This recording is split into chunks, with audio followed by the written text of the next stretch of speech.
Let's see. All right. We're back and live. It's Game 2014, Mobile Game Development 1 at George Brown, and it's week 2. All right, so we are here from a schedule perspective. We're setting up mobile game design. We're going to talk a little bit about that and monetization today.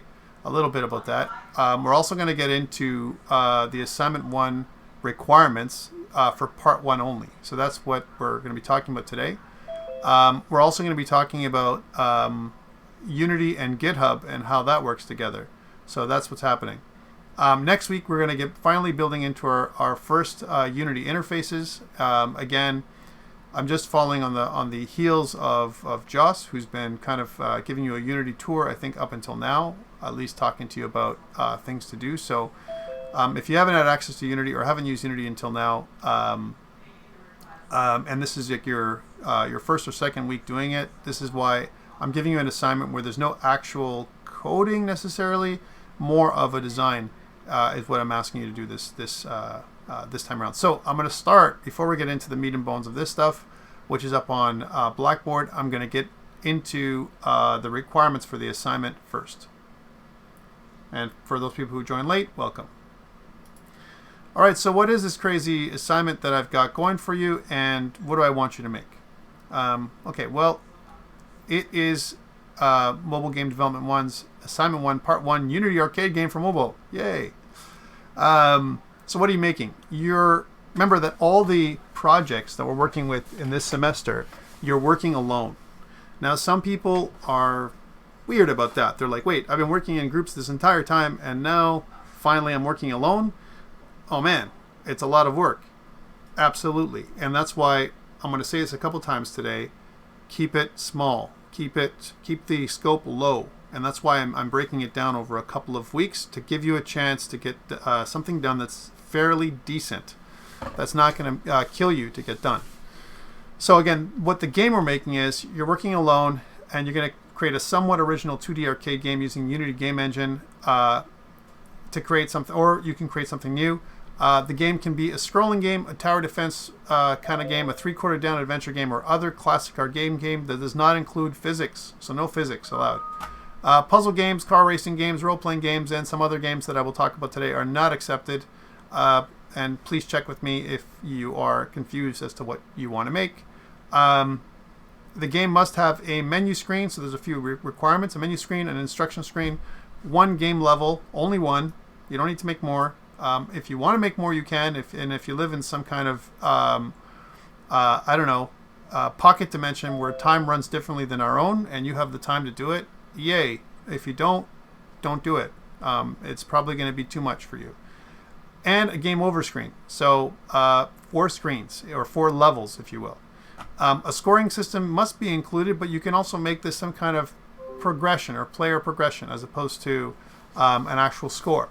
You must use your own graphic and sound assets that you either download from the Unity Asset Store or get somewhere else, or if you really want to, and again, you live in that time warp, you can make them on your own if you so feel inclined to do so. You must use the Unity Game Engine and C# programming language, so you cannot use some other programming language or some other engine. I'm not going to allow Unreal this semester at all, as you've already gone and done that. You will also be required to deploy the game to a device simulator. It would be also nice to see it on a real device, and demonstrate it via a demo video. So we'll talk about that. And I talked about demo videos last week, and I'm going to get you to make this for the first time this time around. This is part 1 of a 2-part assignment. In this part, you will plan and create the UI for your game. No logic is required, so nice and easy. However, you should acquire or create all the assets for your game. So everything you need for your game, final assets, you're going to get. Why? Guys, our development cycle is really small. Like we're talking about, you're getting it now, week 2, and by week 6, it's complete and handed in with videos, right? So not a lot of time to make a little game, right? And it can be quite challenging to do so. That's why I've broken it down into these little parts to make sure you progress somehow. Okay. So going back to this, what are you making? Your menu screen, or your game start state, if you will allow the user to get ready and display at least 2 options. play, and instructions. Ensure you acquire or create UI elements that are appropriate for the screen, including an appropriate background image or tile map. In fact, I want you to think about using a different background image and tile map for every scene in the game to make it more interesting. Okay, and by the way, it doesn't mean just like get a different color. Don't just say, well, look, I have a blue screen in my first my menu, and my second screen, my play scene is a red scene, and no, make it so that it feels like a game. So that means that there's some work to be done, right? Now, what if you're not an artist? Download something. Get something from the asset store. There's tons of stuff out there that you can get and include for free. Okay, so again, you're making the user interface elements for this thing. There's really no code required. The only thing that I would ask you from a code perspective, which we're going to talk about really briefly next week, is how to move from one scene to the other. So we'll talk about that. I'll give you the code for that so that you have no issues in terms of showcasing your game. Okay. An instruction screen will display rules and instructions on how to win the game. This screen or scene can be completed, for the most part, without any logic, right? Do not make this a wall of text. I don't want to see a wall of text here. I'd rather see images and arrows and that kind of thing, and maybe even some animation. You could, if you want to, have a series of instruction screens, but it's not required. One will do as long as it satisfies the requirements of the game and tells your user what he or she needs to do, right? Also include an appropriate background image and tile map for this one, okay? And some way of moving back to the menu screen. Okay, a gameplay screen, and this is where the main game occurs. The game will have at least one game level. I don't recommend making more, but if you really want to, and again, you live in that time warp, go ahead. Each game level must appear and function differently than other game levels, so don't make it the same game level, only a different background image, right? With the same enemies and the exact same, it's going to look the same, right?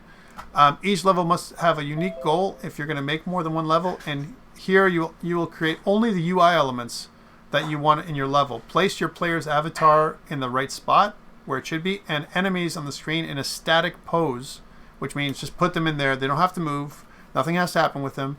And include appropriate background graphic or tile map. Again, it should be different than the other two that we've seen so far. Okay.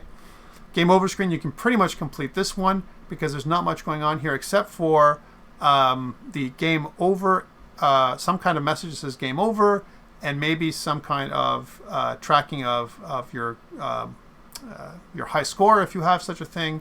And there should be some way of getting back to the main game or playing or replaying the game, that kind of thing. And again, I'm asking for a background graphic or tile map and some kind of UI element to take you back to the main scene if we need to do that.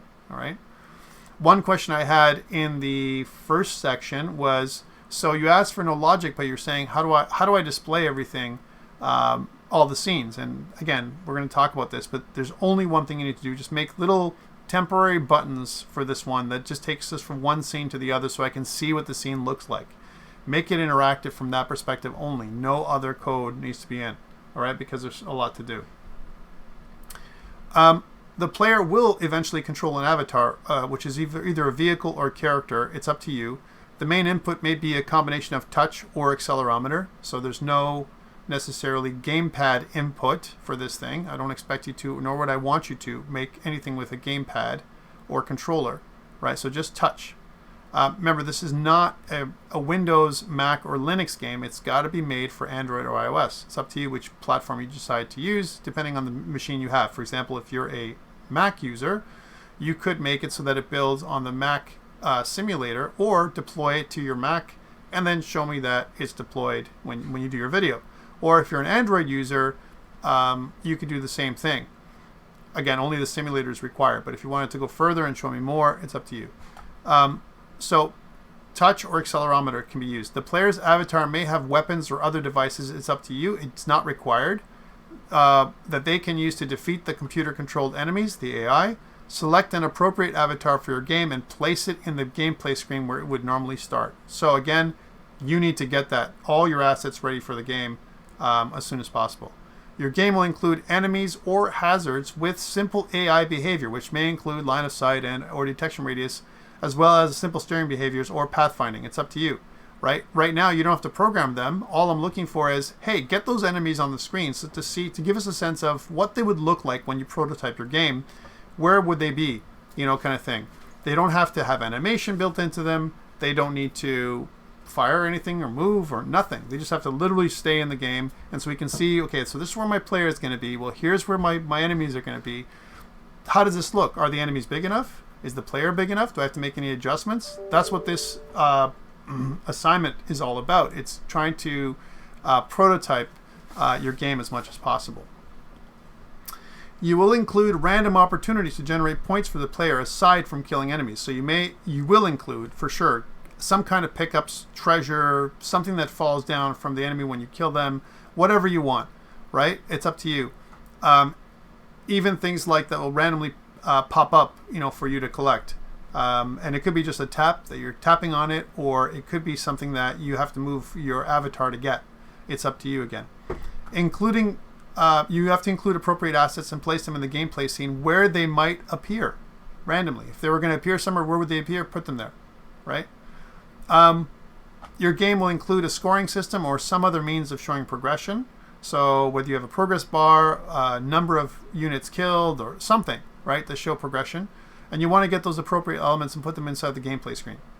Your player must have a life counter or health status. This could mean a health bar, or it could be something else, hearts, or whatever, that decreases each time the avatar is killed or hit by an enemy. Include appropriate UI elements in the gameplay screen, as we talked about with the other things. Your game will include sound effects, and this is where I had some questions earlier today. They're like, wait, sound effects? Yes, sound effects. For things that you do, whether you touch a button or whether your player gets destroyed.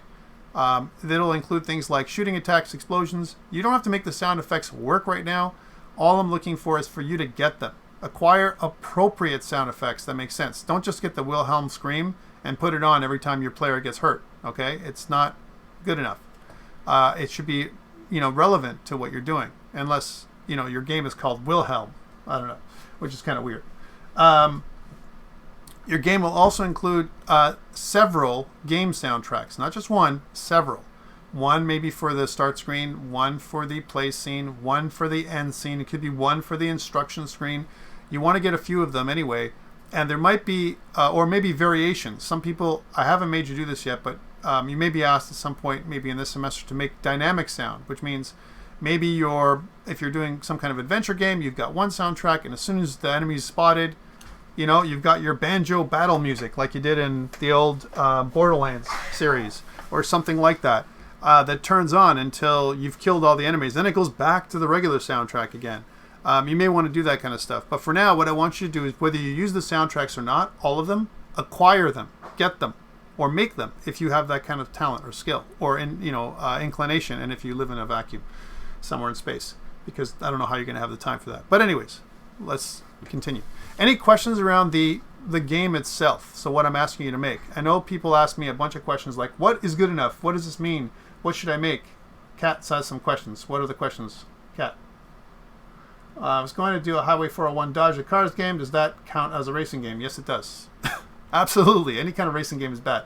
Let me talk about the games that I recommend.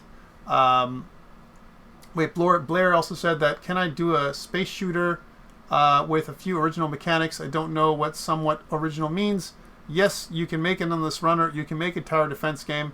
But Endless Runners, the problem with that is typically they require physics, like jumping. So I would say don't. I was just talking about Joy-Cam. Let's get into some basic classic arcade games. I want to show you some stuff that might be good and some stuff that might be bad. Let's look at the top bunch of arcade games. Donkey Kong, one of the top games ever, 1981. Don't make this game. If you're going to make a Donkey Kong clone, wait till the second half of semester when we do physics. All right, so don't do this one. Galaga would be okay to make. If you wanted to redo something like a Galaga, a kind of a space shooter with enemies that have, attack patterns, good, do it. That's okay to make. Pac-Man. You could make a Pac-Man clone, but you need to have your own assets. You can't use the ghosts that are in Pac-Man, and you can't use Pac-Man's mazes. Make your own mazes and your own ghost-looking thing. They could be almost exactly like Pac-Man now. I'm totally fine with that. Gauntlet. You can But be careful, the scope on this one is big, and because you have a bunch of different loadouts for the type of characters you make, and it is a type of adventure game, fantasy theme one, but still it can be very big. Be careful with this one if you're looking at doing that. Space Invaders is okay. It's very similar to Galaga, but even simpler. Again, make your own enemies, make your own assets. Please do not use the Space Invader assets or anything else out there. You want to make your own. Dig Dug is okay. 1942, absolutely okay. Street Fighter, don't do, because it needs 2 players for the most part, and you don't want to make a street fighting AI, at least not this semester. Maybe you want to wait till next semester when we do more complex games for mobile. Miss Pac-Man like Pac-Man. Frogger's okay. Joust is okay. Defender would be probably okay. Double Dragon, not okay. It's like the Street Fighter one. Asteroids, this is typically not okay. Why? There's plenty of examples online for asteroids. Let me see if I can refresh this to see stuff. Why? Because of the simple nature of the geometry. If you're going to make an asteroids-like game, make sure the geometry actually has more to it than just a black screen and simple geometric shapes that break up. Okay, I will not accept something as simple as this unless you make it more complex. Like, for example, give it some other background effects or whatever. Temple Run is not okay because Temple Run in general, I'm just looking at the comments here for a second, unless you, because typically Temple Run works great with 3D.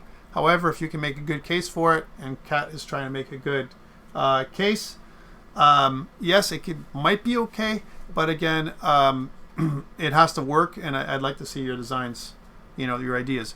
Mortal Kombat, no. Contra, okay. Street Fighter, no. Ghosts and Goblins, maybe, but it's kind of a platformer-ish thing. Be careful about this one. I don't recommend it. Mario Brothers, no. Don't do it. Wait till the second half of semester for this one, if you're going to do a Mario Brothers. Spy Hunter, this is the closest you're going to get to a racing game, and people might say, well, I want to make a Spy Hunter's clone. Yeah, the problem with racing games, why I say no more or less, is because there's a bunch of lanes. The cars cross over each other because that's the kind of game you're going to make. Almost like they're not even on the road properly. It looks weird. And sometimes people make games where the objects overlap, let's say, and it doesn't even look like there's cars, which means you have to have some kind of collision detection and response. And it's generally not a fun game to play. So I'm going to say nix, no on racing games in general, even something like Spy Hunter, unless you can make a super good case for it. Tron, I would say no. It's more like a puzzle game. Centipede, you can make. It's like a snake game with obstacles. But again, you'd have to make your own assets, and this can be very challenging. Do be careful about this one. Teenage Mutant Ninja Turtles, I'm laughing, no. Punch Out, no. Star Wars, okay, but what Star Wars are you going to make? Like your X-Wing fighter or a TIE fighter? You want to wait for this for next semester, or even when we hit something else. And depending on what you're doing, if you're making a Star Wars themed games that you're, it's a top-down scrolling shooter like Space Invaders, okay, or Galaga, fine. But if it's something where you're actually piloting a 3D ship, forget it. Pole Position, no. Outrun, no. Burger Time, no. NBA Jam, no. Golden Axe, you can do. It's an adventure game, but it can be pretty heavy duty. It's like a platformer. Be careful. There is no physics allowed, and these guys jump. Although they jump and attack, so it's kind of a faux physics. And if you're going to do faux physics, Cat, then maybe I would allow it. I gotta remember. This is more like a Tempest. Tempest is more like a arcade puzzle game in some ways. So I would say no. Rampage, no. Hubert, you've already done, so no. And you get my gist. So hopefully that gives us the first 30 games of the best arcade games. There's many other ones here. Dragon's Lair, hell no. Paperboy, no. Galaxian, okay. 1943, fine. Donkey Kong Jr., we talked about this already. Pac-Man is good. Missile Command is okay. Right? Commando is okay. Arkanoid, bad. And in fact, no breakout games. No breakout, no Pong, none of that stuff is allowed. Because it can be abused so much. Okay? Track and Field, no. Zaxxon, maybe. And Battlezone, no, because it's 3D. Final Fight, no. Robotron, no. maybe. I don't know. I have to remember what that game is. And Pong, definitely no. And this one, no. It looks like a platformer. Berserk, I don't know. Right? So that's what I'm saying. So those are the kind of, hopefully you got a gist of the kind of games I'm looking for. I'm looking over at the chat to see if there's anything that, what is this? K Frogger, and it's me trying to get out of bed to the desk. I don't know. Bubble shooter, maybe, Matthew, right? But the problem with bubble, someone asked me earlier today, what about if I want to make a game, as an example, that I don't have an avatar. I want to make a tower defense game, and there's no avatars. Well, the avatars theoretically are your towers, so you just have more than one of them in this case. So any kind of game where you shoot, try and include an avatar, some kind of central shooting point. I'm not going to accept things like swipe games like Ninja Fruit, that kind of game, or anything like a Flappy Bird clone. Please don't ask for that. All right, that's not allowed. So that's those are the games. I know there's a big list, and the reason why I mentioned them all is because people will try and make games that they can download that are almost semi-complete from the asset store, and I'm not going to accept those. I want you to have your own experience and try this on your own so that you can make a game that's semi-unique. That's why I said almost unique, not really quite unique, because you're kind of using one of these as a template or getting elements of some of these and putting them together to make your own. All right, so that is kind of the games that are okay and the games that are not okay. Let's keep going. So I'm going to go into this part. Internal documentation. I was asked this question this morning. They were like, what's internal documentation? This is your commenting, and there is no real logic. The only thing I'd ask is you make a script. If you're making a script for your button or something else, just add a script into your code and add a header for your name, your student number, date last modified, and your program description. You will be modifying your player behavior. Player behavior is a good script to use for that. And all I'm looking for internal documentation to get these 3 marks, which is 3% of your final grade for this assignment, is just put these things that I'm looking for: source file name, author's name, student number, as a comment, in one of your documents, one of your CS files. All right, and then you're going to make a short game design document. Yeah, you guys are going to be not only game developers, but also designers and technical artists and everything for your game. You're a one woman or one man show. Kat, I said woman first. And then you're going to include a first draft of this game design document for your game that includes a couple things. A company logo. You can choose to use the company logo from your team with some modifications if you want to, or make a new one. Table of contents should be very simple. Version history. Anything you add to this file, you should kind of give me the last thing you've changed. Detailed game description. What is your game about? Is it like Galaxian? My game is like Galaxian, but it's using Pac-Man's ghosts. I don't know, right? As enemies, whatever. Controls. How do you control your game? It should be what type of touches are you using, multi-touch or gestures that you're going to need to use. This is an important section. F, which is wireframes. One thing I will not accept with wireframes, and you should know what this is by now, is I will not accept handwritten sketches this time around. I want you guys to use tools for this, as you guys are considered technical artists. You can use any tool of choice, even Paint, MS Paint, or something else. And what you would do is you would draw rough shapes for each of your levels. Things like here. This is my level. This is the size of my phone. The phone that I'm targeting. This is the orientation, this kind of stuff that I'm targeting. If you target more than one orientation, you got to sketch it, right? So I recommend sticking to one orientation, either landscape or portrait, for the type of game you're making. Sketch out the interface and use arrows and labels to indicate what each part of your interface is, all right, for your full 8 marks. Okay, that's what your sketches are. You need a sketch for your menu screen, your instruction screen, your gameplay screen, your game over screen. So there's several sketches you need to make with a tool. Whatever tool you decide to use, it's up to you. Okay, and there's a ton of them out there. Also, once you've started to put assets in your game screen as placeholders, I want some screen descriptions in the form of screenshots. So I need at least 4 screenshots, 1 for each of your levels or screens. Okay, that's what I'm looking for. And some other information about your game world, your levels, characters, and vehicles. You can see there's less marks associated with these ones. Your AI, if you're going to do AI, what type of AI are you going to use? What type of behavior are you going to have? Is it going to be steering behavior? Is it going to be pathfinding behavior? What kind of behavior? If you have any weapons, what are they? And if any of these things aren't relevant, take it out. These are just minimums that I'm looking at. How you score or progress, that's required. And then finally, 2 tables, one for your sound, where you got your sound assets, how big they are in terms of kilobytes or whatever, or megabytes, and as well as your art multimedia index, which is another table of your image assets, where you got them from and how big they are. And this is all your external document. This external document, please don't take it lightly. It's worth 28% of your final grade for this assignment. If you don't have it, that'd be a big loss for you. So if you're not a documentation person and you suck at that, or you think you do, get good at it this semester, because I'm going to be asking for game design documents for all of your assignments. I'm not sure. I think Joss might do the same thing. And it's going to come again next semester, where we keep asking you for game design document, game design document. It's part of the way we communicate what our game is about to other people. All right. Then you're going to share your files on GitHub. And we're going to talk about how to do that today. There's a little lab on how to share your files for Unity on GitHub. There is some changes you need to make in order for you to do Unity and GitHub. And then you're going to make a short video for yourself too. This is important. You're going to make 1 slide for your video, 1 and only slide. You're going to have a current image of you. I've kind of detailed this last week, but I'll say it again this week.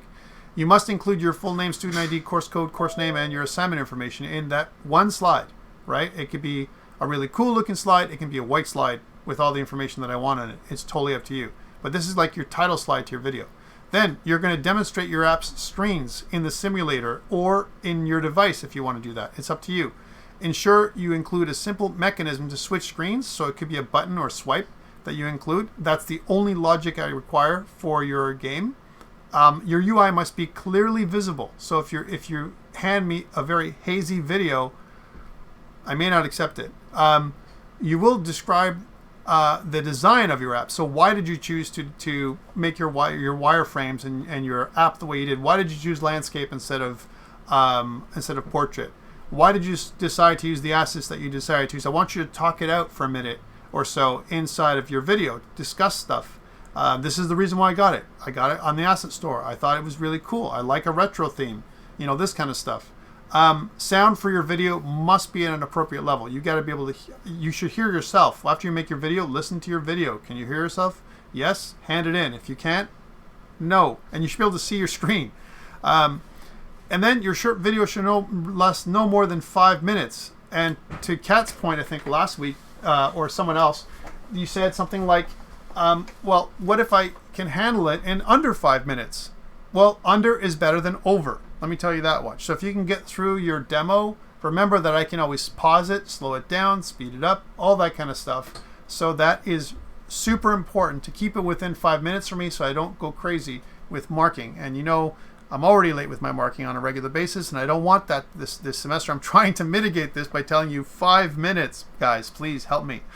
And then from an evaluation criteria, this is how it breaks down. 55% of your assignment is UI this time around, right? Then 3% for internal documentation, again, just commenting your code.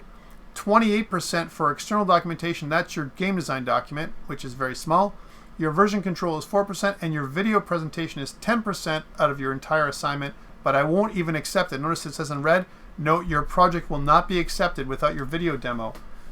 This is for academic integrity purposes, guys. I need to know it's you. I need to hear your voice, and I need to see your picture. So that's what I'm asking you guys to do. Submitting your work is here. An external game design document in MS Word or PDF format. And it says you should use the example document provided as a template. I did provide a game design document that you've seen before. This will be your first draft. And a working link to your project files on GitHub. Notice the term working link. If you give me a link and it's broken, you'll lose 4 marks. 4% of your project you'll lose right away. Ensure that the repo is appropriately named. If it's named something weird, you'll lose marks. Your project file is zipped and submitted to Blackboard. I'm going to talk about how to do that today. No RAR files will be accepted. If you hand this in, you lose marks. Your short video demo link uploaded to Blackboard. It's required. And this whole thing is weighed at 10%. Whew.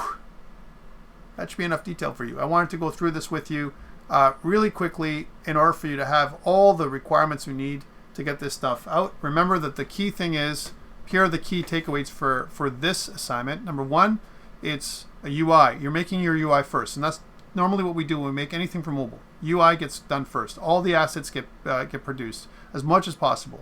It's kind of the opposite of what we normally do with a longer game. I get my assets. I know what it's going to look like.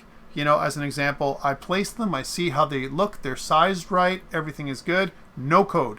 And then the next round, which is worth 15% of your grade after this is second assignment, you put code onto your assignment. And someone asked me this morning, what if I want to code everything from the beginning? Are you going to take marks off? And the answer is no. If you want to start coding right away, it's up to you. I'm just not going to look at your code in any way or give you marks for it. But if you want to start prepping and do some of your code now and some of your code later, I think that's okay. I just don't want you to focus on it. I want you to focus on your assets, your interface, your game design document, and those kind of things. And I want you to do a video for the first time. I see Michael has a hand up. Michael, go. What is your question? Hi, I just wanted to confirm, for the submitting your work, you have to submit the project through GitHub as well as through Blackboard. So you want us to submit it basically through those two different ways, the entire project. Yeah, and the reason for this, thank you for that. The reason for this is because, so your zip archive is on Blackboard, and a link to your video, a link to your GitHub is on Blackboard too. You're going to submit it, but you're going to get a link to Blackboard, link to your GitHub. Why? Because sometimes, Michael, one thing fails or the other thing fails. And then if I want to look at your files, I have nothing from you, right? So and then I have the third backup, which is your video, which I'm going to look at first, right? So that's why I do it. Not because I need all that stuff, but because, and I may not look at it all, but I want it all, okay? So that's why, okay? Hopefully that answers your question. What else we got here? Could we get a picture of a phone and put the wireframe drawing in that? Sure you can, as long as it's lo-fi, Russ. I don't want it to be hi-fi wireframes. So no colors in the wireframes. I want them to be totally lo-fi, like you've created, buttons and everything through just drawing them. You can also get there's a lot of really cool programs. If you have a Mac, there's some great programs out there like Sketch. Illustrator has a whole pack of built-in controls and user interface elements that you can drag and drop if you want to use those. They're not colored. They're just wireframes. That's all they are. And there's a ton of stuff out there that'd be okay. Well, Russ, if you just got the frame of the phone, like the outside part of the phone, but not the inside part would just be, like in wireframes, it's totally fine. It would look okay, actually.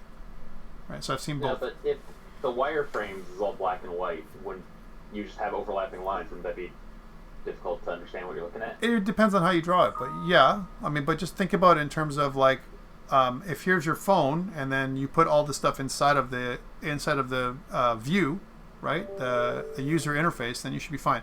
Maybe we can talk about this offline if you have another idea. Okay. But yeah, you can use Paint, you can use Photoshop, Illustrator, anything that you're familiar with.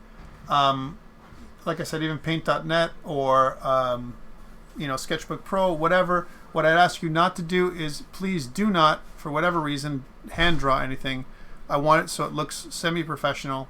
And again, I don't expect you to be an artist, but you can draw boxes. Anyone can draw boxes, right? So, and polygons. I'm thinking. Polygons and boxes with any like regular tools.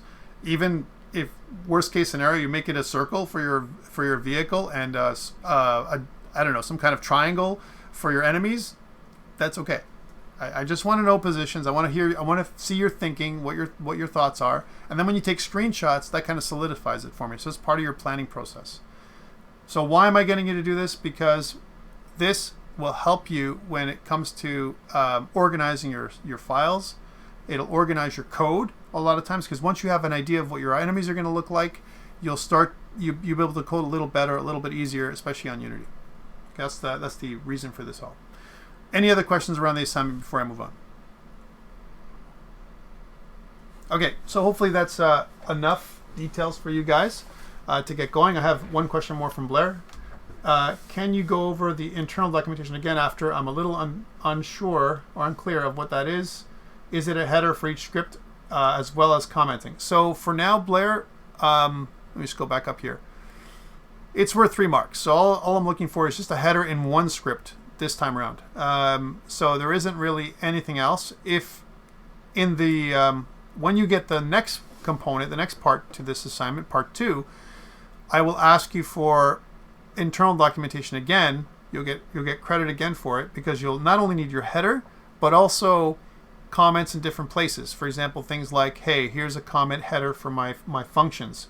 Here's a comment header for this little section because it does a specific thing, or whatever. And also your variable names is also part of your internal documentation. They have to be named appropriately. You have to use a certain style. So example, you might want to use m underscore whatever the variable name is called, like we've talked about before, as a private instance variable. But because you're not doing any code this time around, all I care about is just your header for one file. So hopefully that should be good enough for you. And that's super easy to do. And unfortunately, people always forget to do it, and they lose those 3 free marks, in my opinion.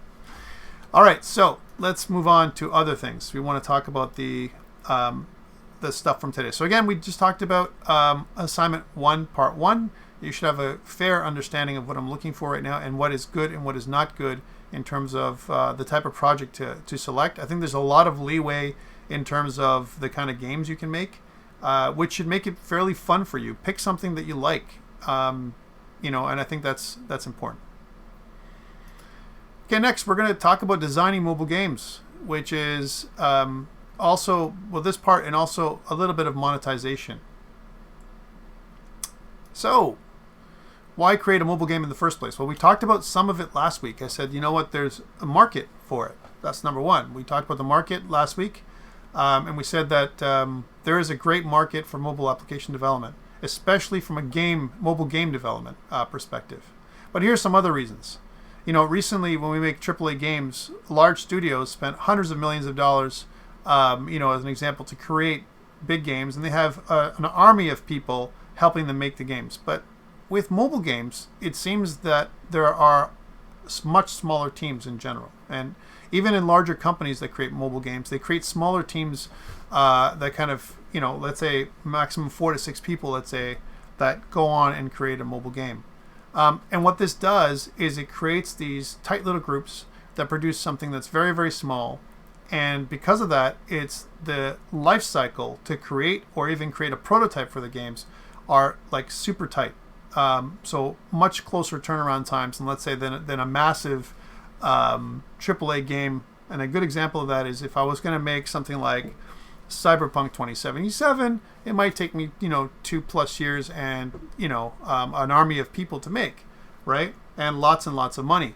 Whereas if I want to make a small game, like maybe something like Words with Friends, it might not take me so many years to make, and I'm still going to make really good money because of the monetization. So, and there's a great market for this out there, and that's why we're talking about it.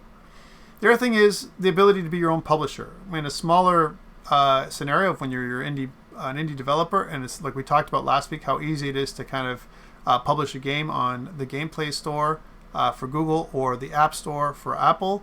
It's not that difficult. Apple has a bunch more restrictions, and they cost you $99 a year.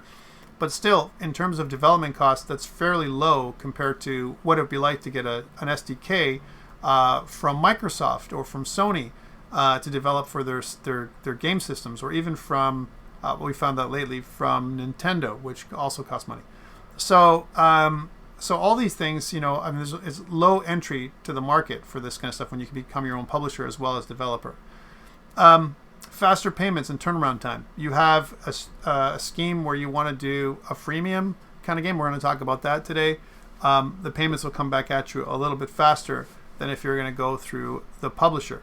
No need to own your own servers. You can use cloud services Unity allows you server space, fairly cheaply.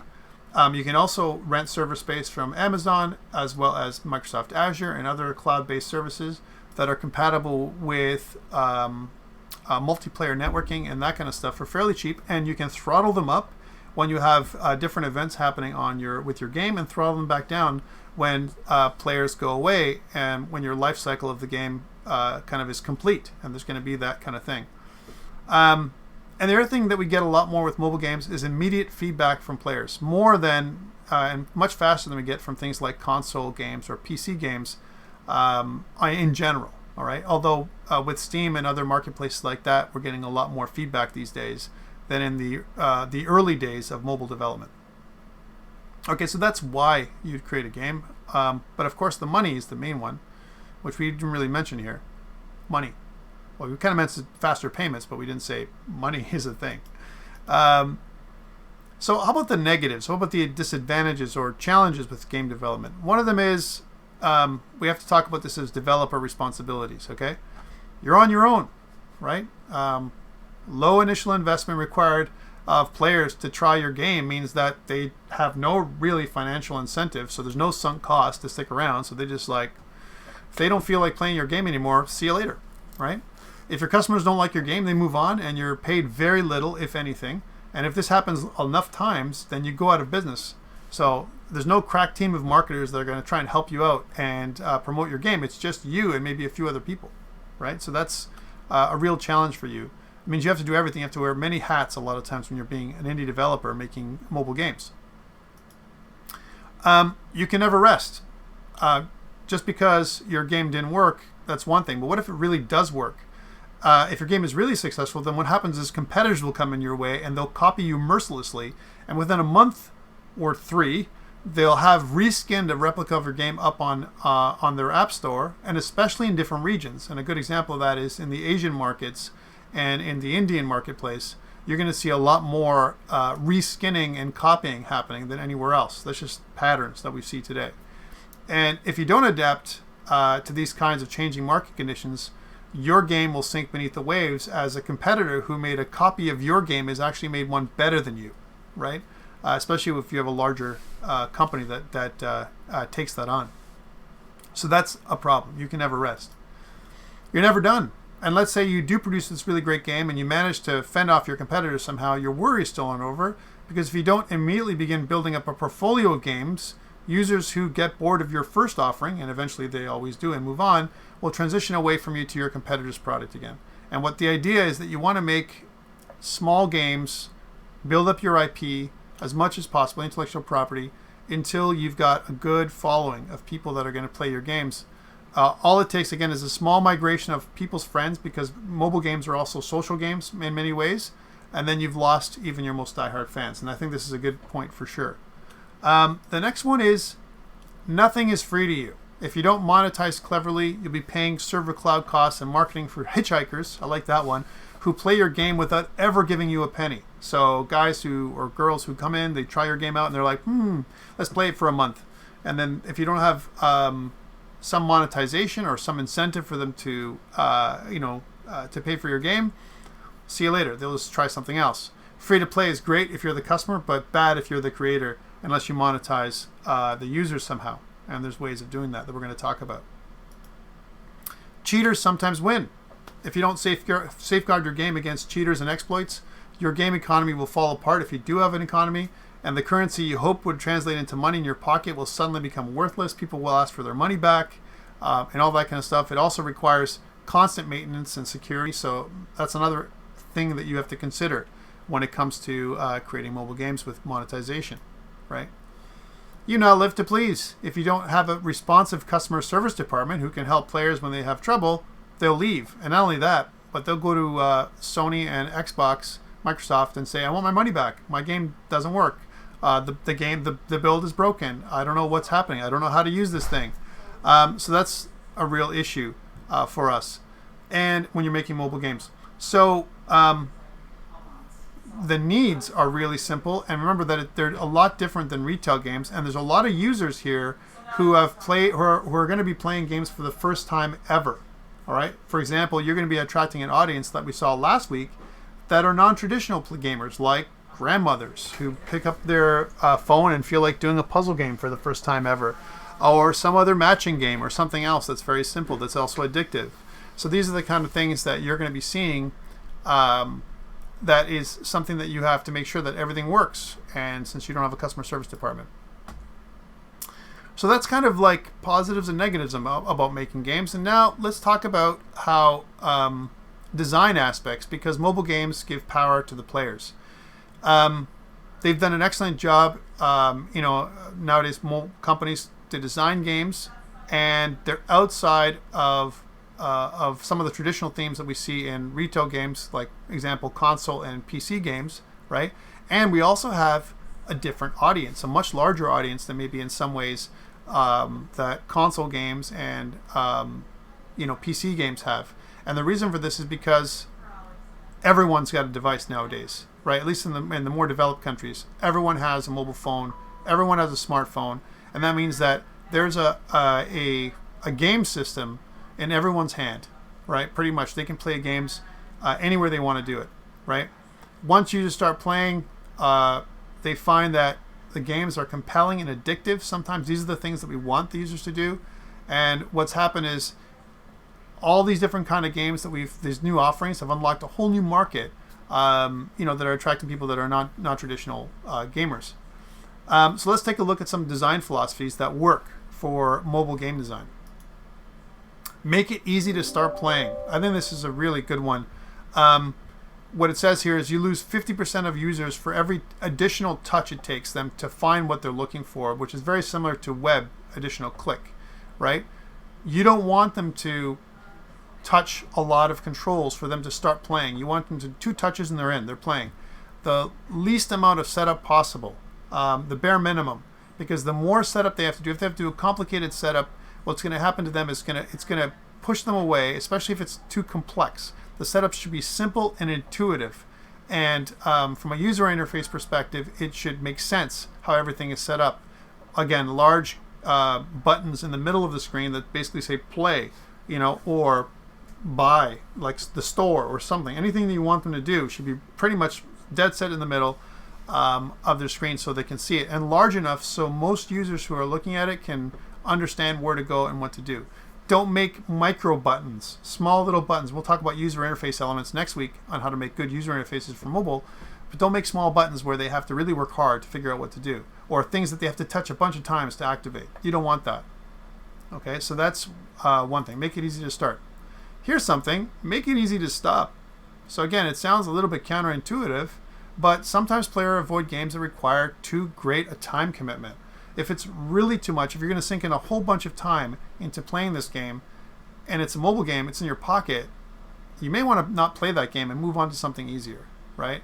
Again, here's something that we normally see. If you're a hardcore gamer, then if you're on a PC or a console, you're like, hey, let's just do one more quest, or let's just finish the last puzzle, and this kind of stuff. So this addictive quality that things had, right? Especially when it comes to mobile game, console or PC type games, a desktop game or a laptop game.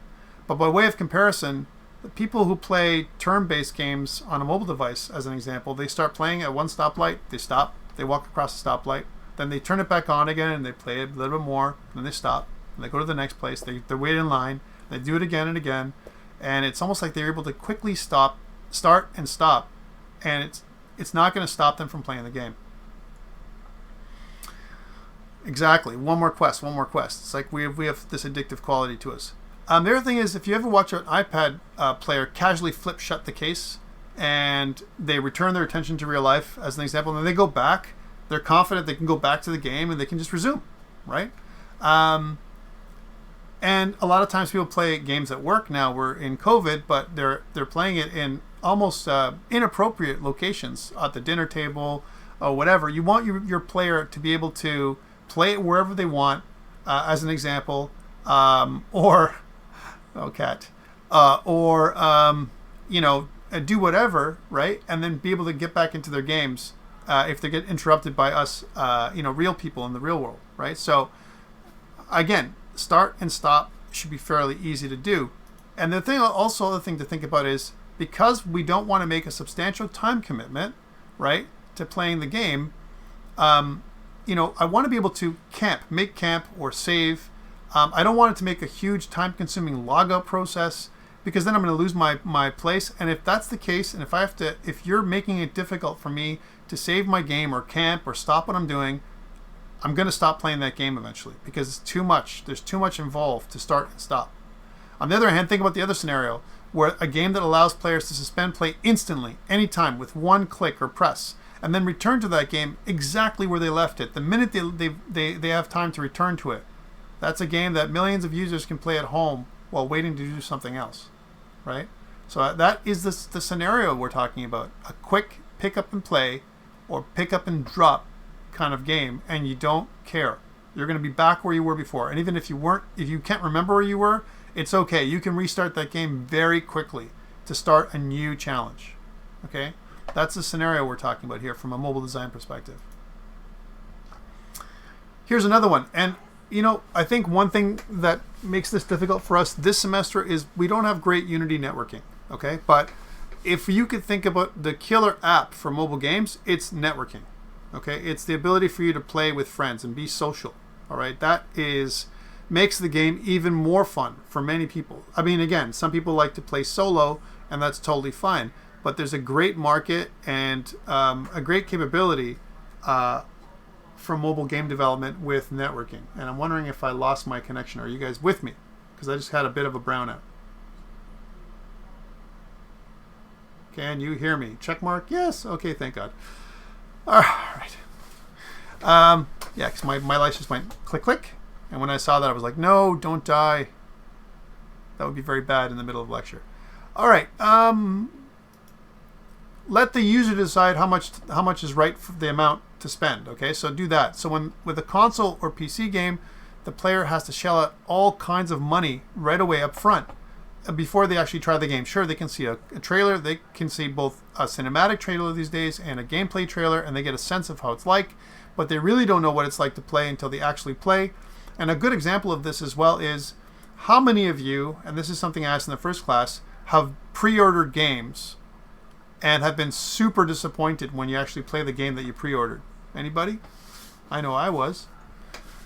So how about this? Can anyone give me an example in chat of a game, or if you want to come on the mic, a game that you pre-ordered, you were really excited about, and you spent all this money, and then when you actually went to play the game, it was terrible? I can give you some examples. And we're talking like No Man's Sky. There's one. And that's a Mass Effect Andromeda for sure. That was, what a bit disappointing that was. Cat says life. Here's one for me. I mean, you've heard me talk about it before. Fallout 76. Fallout 76 to me was like, Bethesda marketed it. I was like excited to play it. They said, hey, it's a Fallout game, multiplayer, online. And then I pre-ordered it. I spent my $100 to pre-order that game. Because, I wanted to get the right edition. Some people went crazy and bought they went to the Ultimate Pack, and they've got like power armor helmets that never came and all this kind of stuff. Anyways, but I know, Lawrence, I shouldn't have been surprised, but I was really hoping that Bethesda was going to get it right because they're such a big company. And then when I got Fallout 76 and I played it with my son, right, I was like, boo-wah, this is bad. This is glitchy. There was more glitches in Fallout 76 than I've ever seen in a Bethesda game. And I was like, wow, this is terrible. Why? Why did I pre-order this game? And then I was like, okay, it can't happen again. Let me do it with, Borderlands 3. So I went and bought Borderlands 3 ahead of time. I pre-ordered it, and I start playing Borderlands 3, and it's like, just like Borderlands 2. There's not a lot of difference, right? And it's like, I know, there's bugs. But I didn't expect to be so many bugs in Fallout 76. But even Borderlands disappointed me. The story was like not that great. And you know what? We lost interest really quickly. Like we played it for a couple hours and then we're like, okay, this is like Borderlands 2. Exactly. With different weapons. Right? So yeah, it was just a little bit different for me. So, so imagine now you're trying to pre-order a mobile game. Again, there was some. Bethesda Blades was an example of that. But typically we don't have pre-orders in games with mobile. Typically what you do is you take a little game, you play it for a bit, and if you like it, you might buy some in-store money. from it, and do some microtransactions, to play it more. And actually, a lot of PC games, other PC games as well, not just mobile games, have taken on that strategy. An example of that was Fortnite and other games like that, right? Fortnite was a free-to-play beta for many years, right? So far, a couple years, let's say. And then suddenly, you would buy your battle pass. I want to buy a battle pass. I want to buy a battle pass. And you kept on doing that every single time. What does the battle pass offer? It offers skins, some gestures that you can do to other players, some kind of communication, different background music, really cool meshes for your avatar, and that's it. And the ability to play the new DLC, the new mode that you want to play together with something else. So to me, it's like, although you may think Fortnite is dead, it was, for the most part, it was one of the games that made a lot of money for Fortnite with millions of users at the same time.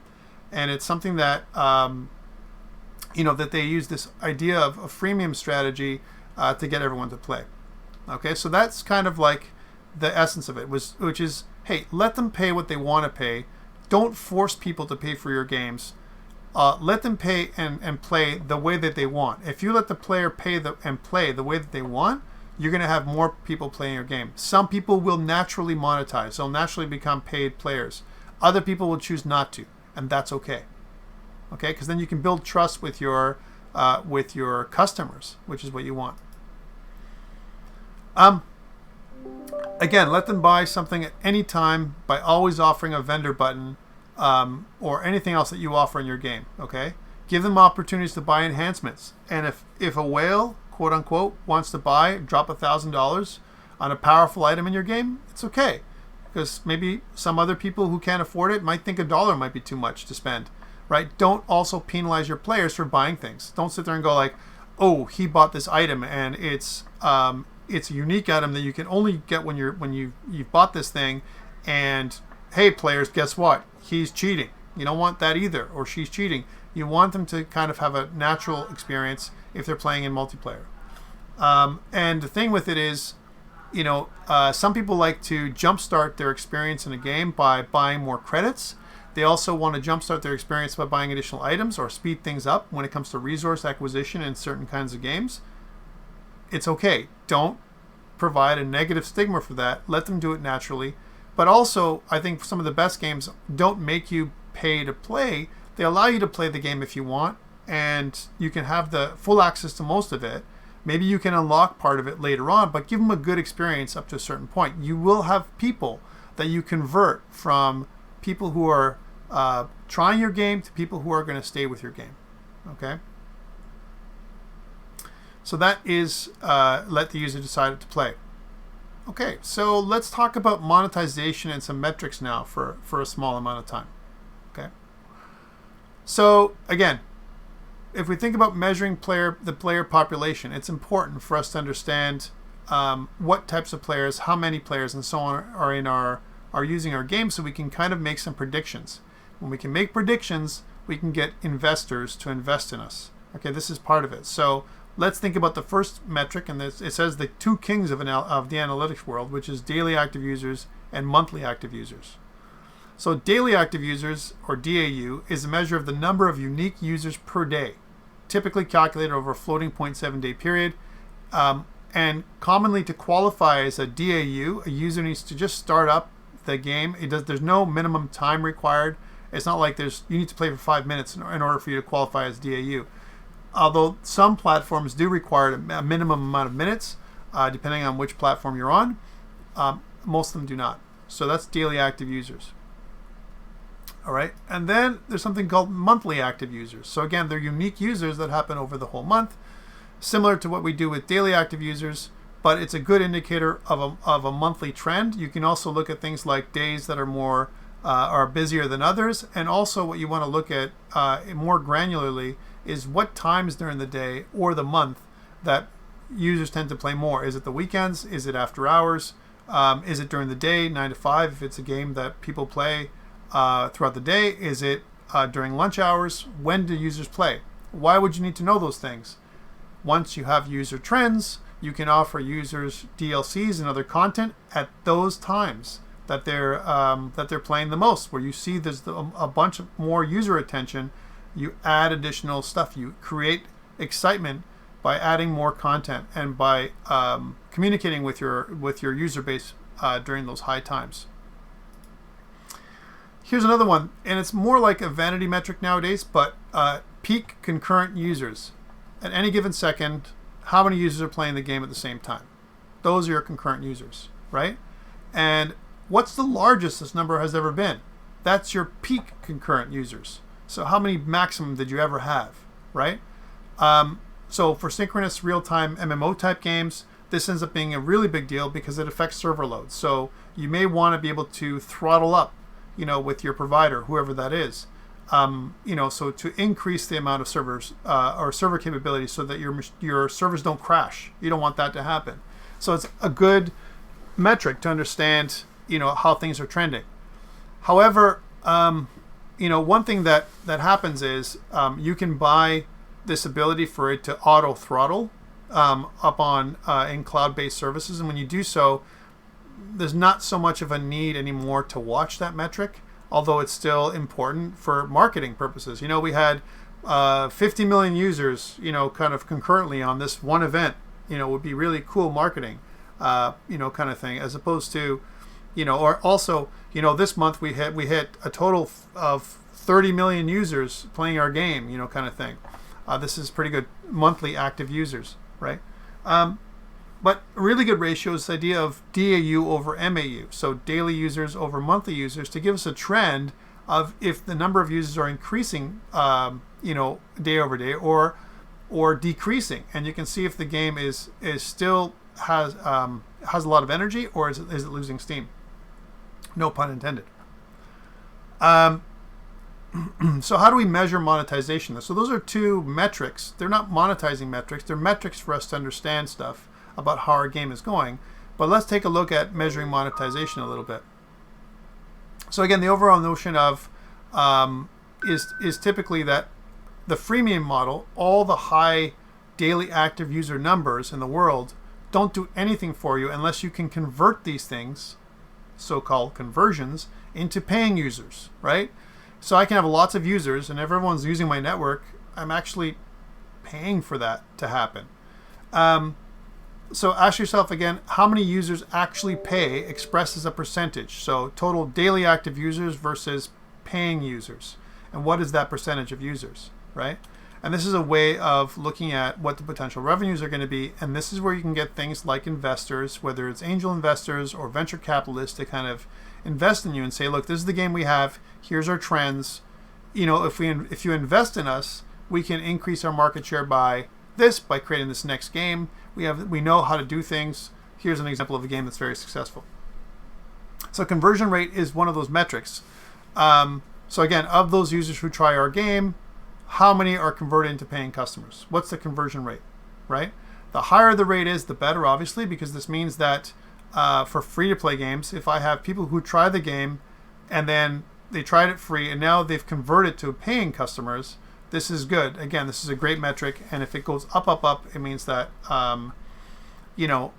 things are going well for your game. Here's one: average revenue per user. So again, this is people who haven't subscribed. So this is a pay-per-use kind of metric more than anything else, right? So take your total revenue for a given time period, say a month, and then divide it by the total number of users that month, right?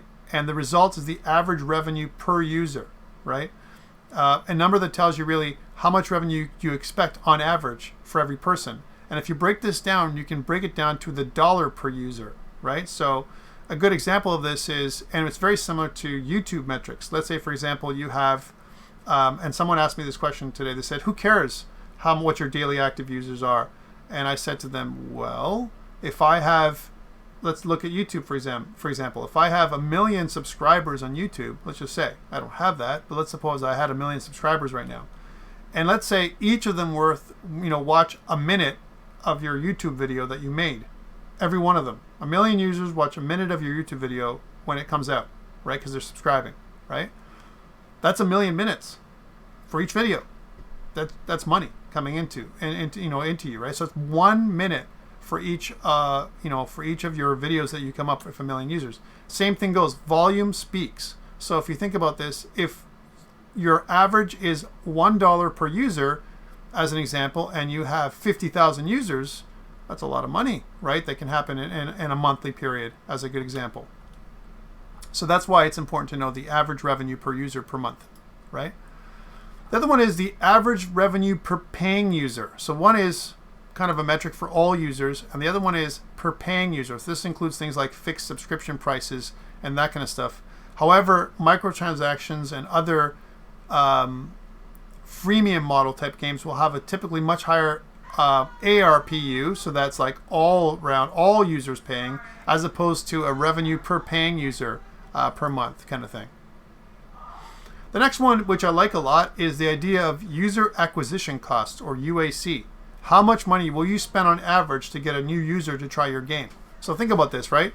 This is an aggregate of development costs, advertising costs, server costs, networking costs, marketing costs, anything else that you want to do, you can include here in your game. Even if you had a publisher, you would have those costs, you add them in, and then I think the wisdom here is that your first user is by far the most expensive user. So again, imagine if you have all this infrastructure, but you only have one user.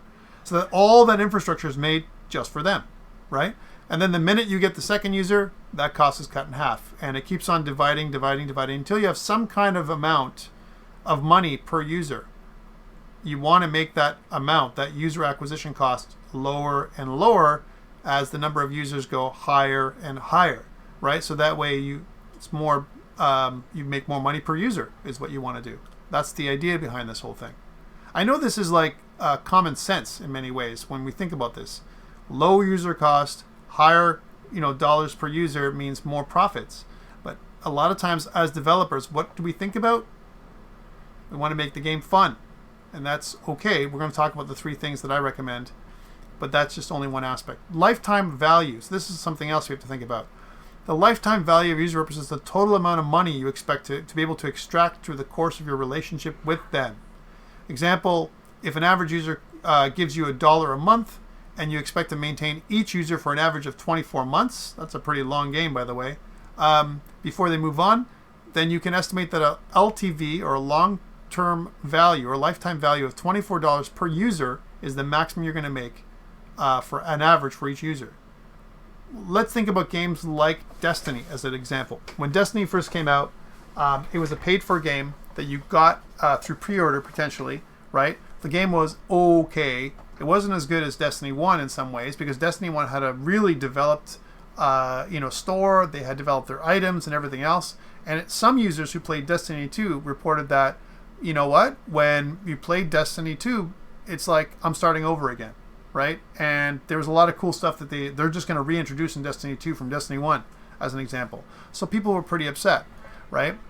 But here's what's happened with Destiny, and not just Destiny, but things like, World of Warcraft and Diablo 3 is an example, a good example of that, and all those other ones. They have a very long, what we like to call tail, a very long tail.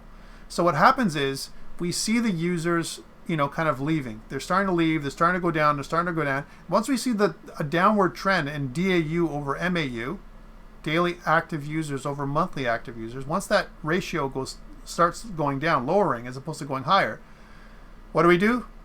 DLC. We offer a DLC to increase the interest again, right? We want to increase the interest in the game, so we want to keep those active users playing and buying more of our fluff, our skins for the game, other things. We want them to invest. We want them to also, be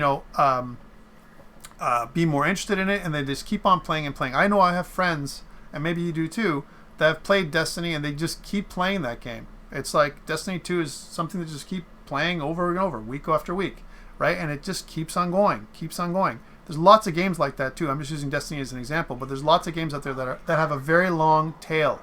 Right? And that long tail generates extra money for a long time for that game, right? A good example of that is GTA 5, right? GTA 5 is something that's been around for how many years? And they're still active. People are still active on the game. People are still buying that game, right? They keep on buying that game over and over again because other people are playing that game, which is the next point that I'm going to make. lifetime network value, which is the ability for you to recruit friends, right? So your users have a dollar value, but there's also something else where they make referrals to friends. And this idea, I know, it needs to, GTA 5. We've got David that says it needs to die. I want 6. I agree, but it just keeps going because it's okay. It can be still fun to play that game. So think about this: your users have a dollar value, and it kind of equates to direct payments, but then they have this indirect or abstract dollar value as well when they recruit their friends and they give you referrals. So we can think about this as stickiness to the game. This adds stickiness because the more they make a referral, to somebody else, as an example, that means it increases the amount of daily active users, which actually goes to increase more daily active users, especially in a social type game, and it keeps increasing and increasing and increasing. And what happens is we can think about this as user acquisition cost as well. So let me talk about user acquisition costs another way of thinking about this, back where we talked about UAC. Another way to increase the user acquisition cost is things like offering starting packages. So it's free to play. And by the way, if you start today, within the next 7 days, we're going to give you 300 credits in-game credits for free to buy any of your skins or really cool weapons or whatever you want. And if you refer a friend, we'll give you an additional 300 credits, that you can do whatever you want to, buy more skins. And by the way, this stuff happens. And if you keep doing this kind of stuff, there is a cost to it because now you're giving away some of your credits that you want them to monetize on. But what you're doing is actually investing in them to try out your game, to try different aspects of it so that they can get hooked on it. They can make it part of their experience. Maybe they're going to play it a couple times a week until they find something else, right? In which case, either you're gonna release more content or release another title to get them playing that one. And you can actually offer alternate titles within your game, so offering advertising in your game about other things that you create as well that are very similar. So these are some of the things we talk about when it comes to monetization, as well as game design for mobile, specifically for mobile games. Okay, I want you to think of it this way now. So let's think about this. What do you think is the most important aspect? Do you think it's market, understanding the market? Do you think it's making a game that's fun? Do you think it's monetization and making money from the game? Which aspect do you think is the most intriguing part for you as a developer, a game developer? What do you guys think? You can answer in the chat, or you can come on the mic and answer there.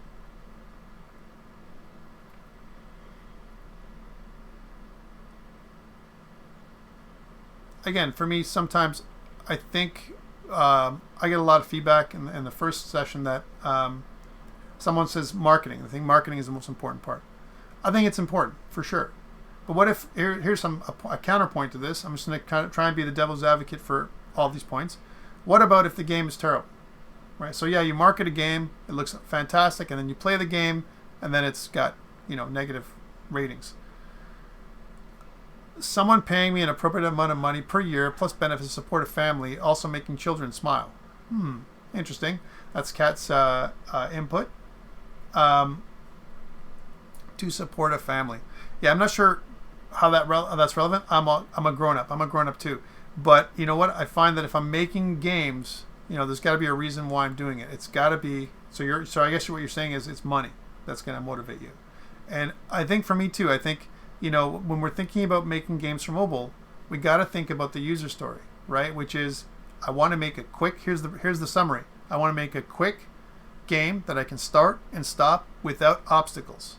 I want to make it easy for the player to play the way they want to play and spend the money that they want to spend, whether they want to spend any or as much as they want. We want to make it easy for them to do that, okay? We want to be able to meter what's happening in our game. We just don't want to put a game out there and not do any analytics. We want to understand the kind of trends that we have when people are playing our game. Are there increasing trends, decreasing trends? Do people like our game? We should open up our game to things like ratings. We shouldn't be afraid to see ratings of our game, even negative reviews. Think about games like Diablo 3, who had a terrible start. They had their servers crashed the first day, and for the first while. Then they went back, they fixed it, and they got it. They have a pretty large audience of people that keep playing that game, Diablo 3. And just like David said, I'm waiting for Diablo 4 to come out, kind of thing. When's that going to happen? And that's how they maintain their franchise. A lot of these these companies make a game, they make another one. Another good example of that is Angry Birds. They came out with Angry Birds. It was a very simple concept, a very simple physics concept. How to basically solve a puzzle with a little bit of physics. You throw a bird or some kind of obstacle at other stuff. You got a good feeling, so a lot of good feedback from the game because we got satisfaction from destroying the structures that the pigs were in Angry Birds, and then they came up with Angry Birds 2, right? Because Angry Birds was so popular, they've made TV shows, they've made marketing, shirts, merchandise, all kinds of stuff with Angry Birds, and it came from a simple concept, right? But the first concept was easy to start, easy to stop. I don't have to continue doing Angry Birds forever. I can do it now. I can do one level and stop, although it's very addictive, right? And it's fun to play, and it's very satisfying because I'm able to crush those pigs, right? And destroy stuff, which is a lot of people have that kind of that reaction. Also, really cool sounds. Anytime I get feedback from a game, I get great feedback. I feel satisfied that I'm playing the game, and that's part of the marketing and the design aspect, right? So that's it for my talk around kind of a very simple high-level game design stuff and a little bit about monetization and metrics. And the reason why is we need to think about things like a little bit of market research as well. I talked about this in some other classes we had together. Games user research. We researched the market. What is hot? That's kind of the first thing that I would do if I was going to make a game. What's hot? What's out there? Talk to the audience. Go out and talk to players that play mobile games and say, hey, what games are you playing today? And what games are you missing? What games would you like to play? Wouldn't it be nice if I had this kind of game? Talk to people. And then also the games that you love to play. What are the games that you love to play? Because that's the kind of game that you're going to make. You're going to know the mechanic because that's the games that you've been playing. Go out there and take some of those mechanics that you've seen in other games and include them in your game, in your mobile game. Something that's a quick hit mechanic. That's something that you want to use, right? And then the other aspects that we talked about today. So all those things, if you think about this is a good kind of starting point for making a game. So think about this. How are you going to make your assignment 1? What aspects of these elements are you going to include in assignment 1? It's not just about meeting the mark requirement or what I'm asking for. Think about maybe there's an opportunity for you to put something in place that's interesting for you if you're interested to take it further later on down the line. Okay, so that's it. I've talked for about an hour and 20 minutes. I'm going to stop now and take a short break. I'm going to pause the video or stop the video, and when we come back, I'm going to be talking about Unity and GitHub and how to complete your lab, which I've released up on Blackboard. Okay, so let's take a short break. I'm going to stop recording now and take some questions from people that are on Zoom with me.